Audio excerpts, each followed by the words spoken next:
नमस्कार मित्र, आज आपण करायला पाहिजे होते या मराठी वाक्यासाठी इंग्लिशमध्ये कोणतं कन्स्ट्रक्शन आहे ते पाहणार आहोत. हो, आता बघा 3 उदाहरण तुम्हाला या ठिकाणी लिहून दिले आहेत. एक उदाहरण तुम्हाला समजून सांगितलं की बाकीची उदाहरणं आपल्याला सहज करता येईल. तर हे वाक्य कशा प्रकारचे असतात? त्याने अभ्यास करायला पाहिजे होता किंवा त्याने अभ्यास करायला पाहिजे नव्हता, तिने प्रश्न विचारायला पाहिजे होते, तिने प्रश्न विचारायला पाहिजे नव्हते, यासारखे वाक्य करत असताना इंग्लिशमधलं कोणतं कन्स्ट्रक्शन आपल्याला वापरायचं आहे ते आज आपल्याला बघायचं आहे. बघा, त्याने अभ्यास करायला पाहिजे होता, त्याचं कसं होतं बघा आपण. त्याने ही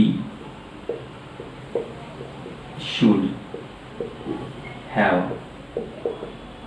studied. Okay, this will be the answer of this question, or this will be the translation of this sentence. He should have studied. आता यामध्ये एक समजून घेण्यासारखी काय गोष्ट आहे बघा. करत्यानंतर शुड नंतर हॅव आणि हॅव नंतर या ठिकाणी स्टडीड आहे. स्टडीड हे V3 म्हणून आहे. म्हणजेच एखादं वाक्य जर असं असेल करायला पाहिजे होतं, त्यासाठी तुम्हाला शुड हॅव V3.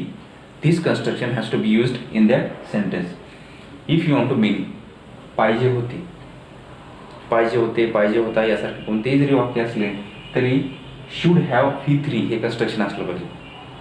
दुसरं वाक्य बघा, तिने प्रश्न विचारायला पाहिजे होते. She should have asked questions. She should have asked questions. In this sentence also, should have, then V3. Then whatever the object is there, that has to be taken there. Means what we have to do? We have to understand that पाहिजे होते, whenever there is पाहिजे होते, that time we have to use that construction yes plus should plus have plus V3. Should have V3. This construction has to be taken in our mind. One more example will be solved by us for our comprehension. स्वातीने हा job सोडायला पाहिजे नव्हता. See that this sentence is a negative sentence. पण पाहिजे होता आणि पाहिजे नव्हता याच्यामध्ये काही विशेष फरक नाही, फक्त तुम्हाला नॉट यूज करायचं आहे. Now the question is that where we have to use not, after should or after have. तर कुठे वापरायचं आपल्याला? should च्या नंतर not वापरायचं आहे. बघा, Swati should not have left this job. तिन्ही वाक्यामध्ये एक साम्य तुम्हाला दिसेल. प्रत्येक ठिकाणी पहिल्या वेळेस आपण करता घेतला, जो कोणता करता असेल ते.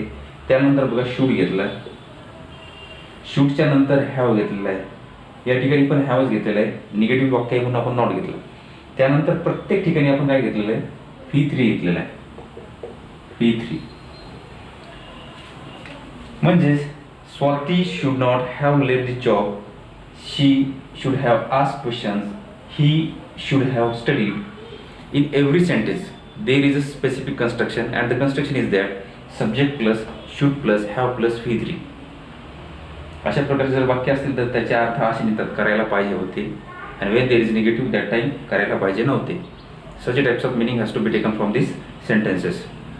काही आणखी आपण एक्झाम्पल्स घेऊ so that we will get the idea of this construction.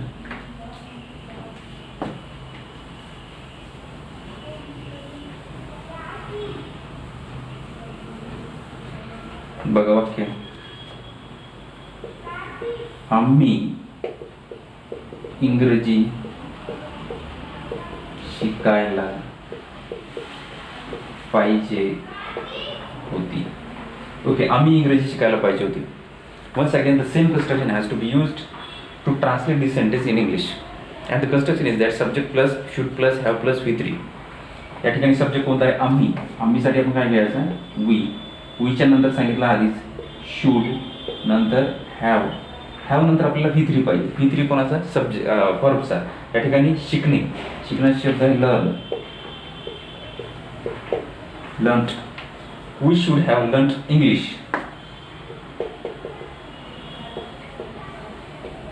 Okay, या ठिकाणी लर्न ईडी सुद्धा म्हणजे टी किंवा ईडी.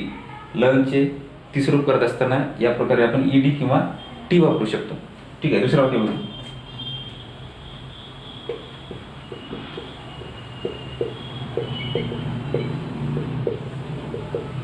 सर्वांनी मदत करायला पाहिजे होती.